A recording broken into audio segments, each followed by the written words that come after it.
بسم اللہ الرحمن الرحیم۔ حضرت علی رضی اللہ تعالیٰ عنہ نے فرمایا کہ 4 عادتیں انسان کے دماغ کو کمزور کر دیتی ہیں۔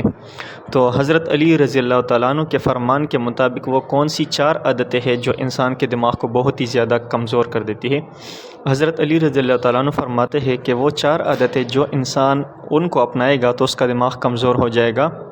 نمبر 1، حضرت علی کے فرمان کے مطابق جو انسان بہت تیز آواز سنتا ہو یا بہت تیز بات کرتا ہو تو اس کا دماغ کمزور ہو جاتا ہے، جس میں ہماری نوجوان نسل آج کل بہت زیادہ مشغول ہے، جو مختلف قسم کے گیمز کھیلتے ہیں اور وہ تیز آواز سے ان کو سنتے ہیں یا میوزک کو بہت تیز آواز سے سنتے ہیں، موسیقی کو، تو ان لوگوں کا دماغ بہت جلد کمزور ہو جاتا ہے۔ نمبر 2، وہ انسان جو تھوڑی دیر بعد کھانا کھاتا ہو تو اس کا دماغ بہت زیادہ کمزور ہو جاتا ہے۔ مثال کے طور پر آج کل کے جو نوجوان ہیں تو وہ کھانا بھی کھاتے ہیں اور موبائل کا استعمال بھی کرتے ہیں، یا کھانا کھاتے وقت موبائل کا استعمال بہت زیادہ کرتے ہیں، جس کی وجہ سے ان کا دماغ کمزور ہو جاتا ہے۔ نمبر 3، وہ انسان جو ورزش وغیرہ نہیں کرتا اور ہر وقت لیٹا رہتا ہے یا بیٹھا رہتا ہے، کاہلی اس میں آ جاتی ہے اور اس کا دماغ کمزور ہو جاتا ہے۔ جس طریقے سے حضرت مولانا طارق جمیل صاحب فرماتے ہیں کہ جو انسان دن میں آدھا گھنٹہ ورزش کو نہیں دیتا تو اس کی زندگی بیکار ہے۔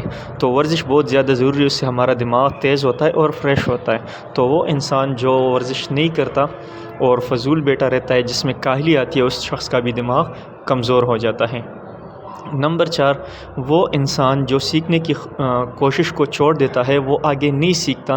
جو طاقت اللہ تعالیٰ نے اس کے دماغ کو بخشی ہے، جو سیکھنے کی صلاحیت اللہ تعالیٰ نے اسے دی ہے، اور وہ سیکھنا چھوڑ دیتا ہے، تو اس کی وجہ سے اس انسان کا دماغ بھی ہے وہ کمزور ہو جاتا ہے، کیونکہ اس کو جو صلاحیت اللہ تعالیٰ نے دی ہے کہ وہ اس سے سیکھے مزید، کیونکہ علم بہت زیادہ ہے، کوئی کسی کے پاس بھی پورا نہیں ہے۔ تو جو انسان علم سیکھنے کی کوشش کو ترک کر دیتا ہے، اسے چھوڑ دیتا ہے، تو جو صلاحیت اللہ تعالیٰ نے دی ہے وہ کام کرنا کم کر دیتا ہے، جس کی وجہ سے اس انسان کا دماغ بھی کمزور ہو جاتا ہے۔